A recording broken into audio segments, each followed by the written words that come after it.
ام المومنین be be عائشہ صدیقہ طیبہ طاہرہ زاہدہ عابدہ رضی اللہ تعالیٰ عنہ آپ فرماتی ہیں کہ رسول اللہ صلی اللہ علیہ وسلم کی عادت مبارکہ تھی کہ جب ماہ رمضان المبارک کا مہینہ آخری عشرہ میں داخل ہوتا تو نبی کریم صلی اللہ علیہ وسلم رات جاگتے، یعنی ساری رات جاگتے جب آخری عشرہ شروع ہو جاتا، اور گھر والوں کو بھی جگاتے اور عبادت میں بہت کوشش فرماتے اور امت کے نمونے کے لیے کمر ہمت باندھتے۔ تو آخری عشرہ جب شروع ہوتا تو نبی پاک صلی اللہ علیہ وسلم ساری رات جاگتے اور گھر والوں کو بھی جگاتے اور عبادت میں بہت کوشش فرماتے اور کمر ہمت باندھتے امت کے نمونے کے لیے۔ مسلم شریف کی روایت ہے۔ اور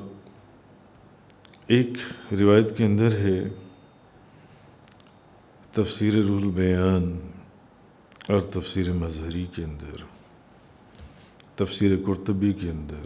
بے شمار، اور کہ بی بی عائشہ صدیقہ رضی اللہ تعالیٰ عنہ آپ فرماتی ہیں کہ میں نے یعنی بارگاہ رسالت میں آپ صلی اللہ علیہ وسلم نے عرض کیا، میں نے کہا یا رسول اللہ آپ فرمائیے اگر میں جان لوں کہ شب قدر کون سی شب ہے، اگر مجھے پتہ چل جائے کہ لیلۃ القدر کی رات کون سی ہے تو میں اس مبارک رات میں کیا پڑھوں؟ تو نبی کریم صلی اللہ علیہ وسلم نے فرمایا کہ اس رات میں تم یہ پڑھو، اللہم انک عفو تحب العفو فاعف عنی، اے میرے اللہ تم معاف فرمانے والا ہے، معافی پسند کرتا ہے، مجھے بخشش عطا فرما، یعنی مجھے معاف فرما دے۔ اور حضرت ابو ہریرہ رضی اللہ تعالی عنہ آپ سے روایت ہے کہ نبی پاک صلی اللہ علیہ وسلم نے ارشاد فرمایا، جو کوئی ماہ عظیم رمضان المبارک میں ایمان کی حالت میں اور ثواب کی نیت سے روزے رکھے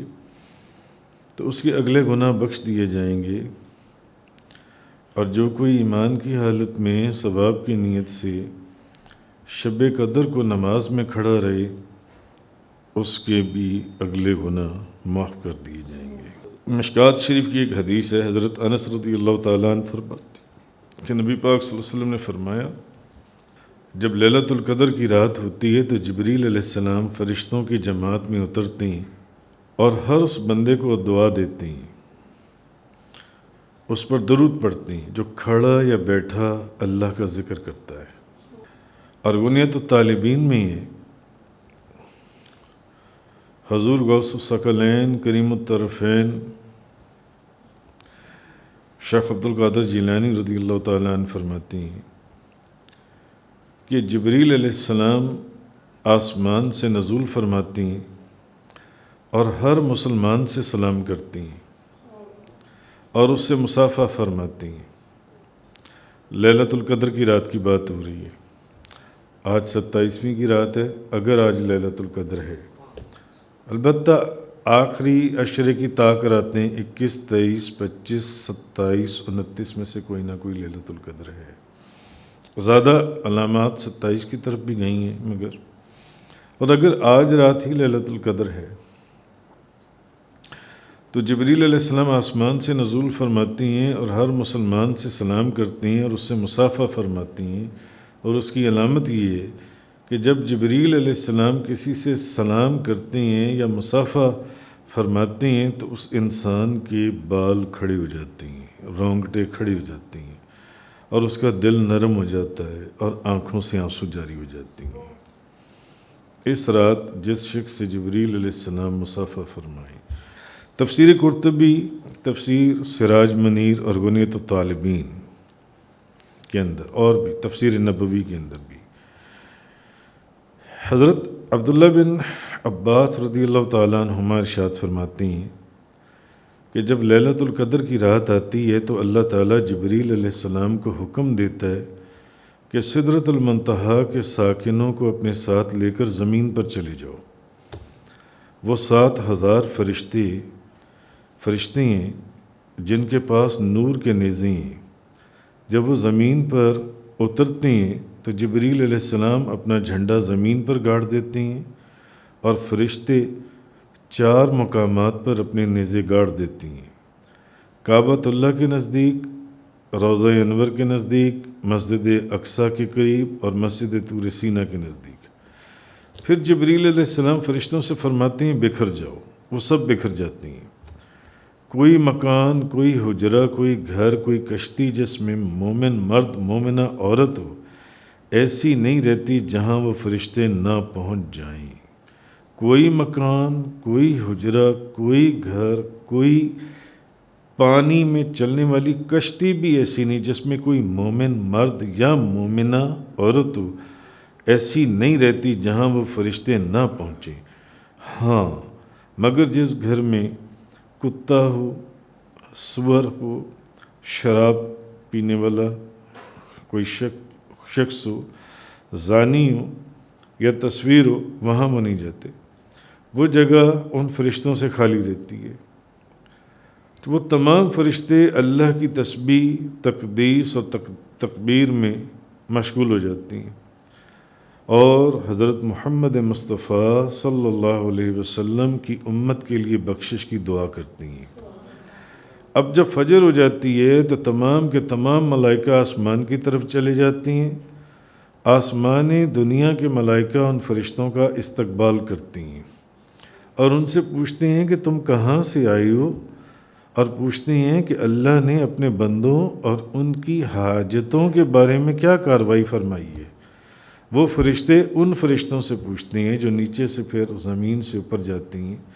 تو جبریل علیہ السلام فرماتے ہیں کہ اس ارحم الراحمین نے اپنے صالحین بندوں کو بخش دیا، آج کی رات اپنے صالحین کو بخش دیا اور ان کی شفاعت سے بدکاروں کو بھی معاف فرمانے کا وعدہ فرما لیا۔ یہ سن کر آسمان دنیا کے فرشتے اللہ کی تسبیح اور تقدیس اور حمد و ثنا میں اپنی آوازیں بلند کرتی ہیں اور نبی پاک صلی اللہ علیہ وسلم کی امت کو جو بخشش اور رضامندی حاصل ہوئی اس کا شکر ادا کرتی ہیں۔